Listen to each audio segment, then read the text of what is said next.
बौलाउन आँटिस कि क्या हो? अर्काको सस्नी लाएर बिहे गर्छस् भन्दो रहेछ। के को अर्काको सस्नी? तँ मेरो छोरीको आमा होइन? तँ पहिला मलाई माया गर्दैन थिइस्? अब अहिले आएर पहिलाको कुरा गर्छस्? अब म घिसिङको सस्नी हुँ। घिसिङ बाहेक अरू कसैको बारेमा सोच्न सक्दिन, बुझिस्? घिसिङसँग त पछि आकी त होस् नि। जे भए पनि तेरो र मेरो छोरी छ। तेरो छोरी होइन, मेरो छोरी हो। मेरो छोरी भनेर के गर्छस्? सारा गाउँलेलाई थाहा छ जसुन मेरो छोरी हो भनेर। हेर गरिमा, तँ मसँग आइज। म त्यो सीतालाई ठाउँको ठाउँ छोडपत्र दिन्छु। बढी नबोल है, फुरुक्क यहाँबाट गइहाल त। त्यो सीताले मलाई लास्टै टेन्सन दिए के। त्यो रमेश त्यसको नाट हो। त्यसलाई म मेरो घरमा एकछिन पनि राख्दिनँ। त्यसको जगल्टा समाएर निकालिदिन्छु।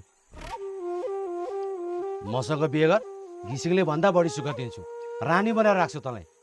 तेरो सस्नीलाई जे सुकै गर, मतलब छैन मलाई। म मेरो बुढो छोडेर तसँग जान सक्दिनँ।